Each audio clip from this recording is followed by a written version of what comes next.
பெரும்பாலும் ஊடகங்கள் கவர் செஞ்சது என்னன்னு பாத்தீங்கன்னா திரு கே நேரு அவர்களின் ஊழல் பற்றி அமலாக்கத்துறை எழுதிய கடிதம் பற்றி. சோ இதுவரை திமுகவிடம் வந்து எந்த பதிலும் இதுவரை அவர்கள் வாயும் திறக்கவில்லை, எதுவும் சொல்லவில்லை. இது போன்ற விஷயங்களை கண்டிப்பாக மக்களிடத்தில் கொண்டு போய் சேர்க்க வேண்டும். ஏன்னா மக்களுக்கும் இது தெரிந்து கொள்ள வேண்டும். சாதாரணம் இல்ல, 1 கோடி 2 கோடி இல்ல, 1000 கோடி 2000 கோடி அளவிற்கு ஒரு துறையில் மட்டும் ஒரு அமைச்சரிடம் மட்டும் நான் பிடிபட்டு இருக்குன்னு சொல்லிட்டு 2 கடிதங்கள் அமலாக்கத்துறை அனுப்பியிருக்காங்க. இதுவரை இது சம்பந்தமாக முதல்வர் தரப்போ இல்ல யாருமே இதுவரைக்கும் வாயே திறக்கவில்லை. ஒன்னு ஆமான்னு சொல்லுங்க, இல்ல இல்லன்னு சொல்லுங்க. ஒன்னு ஆமா எங்களுக்கு கடிதம் வந்திருக்குன்னு சொல்லுங்க, நாங்க நடவடிக்கை எடுக்க மாட்டோம் சொல்லுங்க, இல்ல எங்களுக்கு கடிதம் வரவில்லைன்னு சொல்லுங்க.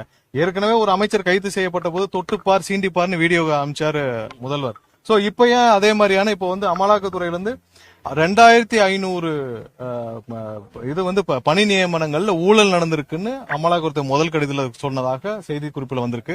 அது இல்லாமல் 1000 கோடி அளவுக்கு ஊழல் செய்திருப்பதாக அந்த ஊரக உள்ளாட்சி துறையில எல்லா இடத்திலும் ஊழல் நடந்திருப்பதாக 2வது கடிதம் அனுப்பப்பட்டதா ஊடகங்கள் எல்லாத்திலும் வந்திருக்கு. சோ இது சம்பந்தமாக இதுவரை ஏன் முதல்வர் தரப்புல இருந்து ஒரு வார்த்தை கூட வரவில்லை.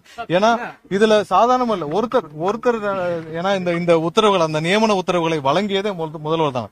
இதுல இன்னும் ஊடகங்கள்ல பல இடத்துல பார்த்தப்ப பார்ட்டி ஃபண்ட்னு கலெக்ட் பண்ணிருக்காங்க. அதாவது திமுகவிற்கு பார்ட்டி ஃபண்ட், திமுக பார்ட்டி ஃபண்ட்னா எங்க அங்க இருக்கிற ஒன்றிய செயலாளர் நகர செயலாளர் கிடையாது.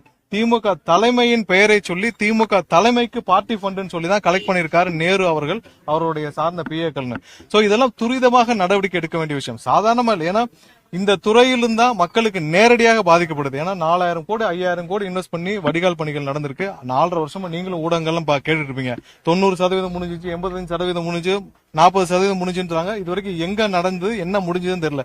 ஏதாவது ஒரு ஏரியால ஆமால் வடிகால் பணி இந்த இடத்துல முடிஞ்சிருக்காங்க. அப்ப அந்த பணிகள்ல எவ்வளவு ஊழல் நடந்திருக்கும்? இதுவரை அந்த துறையில 2 விஷயத்துல மட்டும் தான் அவங்க அமலாக்கத்துறை கொடுத்திருக்காங்க. அப்ப அந்த துறையில நடந்த எல்லாவற்றிலும் இதே மாதிரி ஊழல் நடந்திருக்கான்னு தெரியல. இது ஒரு அமைச்சரவை மட்டும். இது மாதிரி இருக்க அனைத்து அமைச்சரவைகளிலும் எத்தனை லட்சக்கணக்கான ஆயிரக்கணக்கான கோடிகள் ஊழல் நடந்திருக்குன்றது நம்ம எல்லாம் கண்டுபிடிக்க வேண்டிய கட்டாயத்தில் இருக்கோம். இதெல்லாம் மக்கள்கிட்ட கொண்டு போய் சேர்க்க வேண்டிய கட்டாயத்தில் இருக்கிறோம். இதை மற்றவர்கள் செய்வார்கள் இல்லையா? கண்டிப்பாக தமிழக வெற்றி கழகம் சார்பாக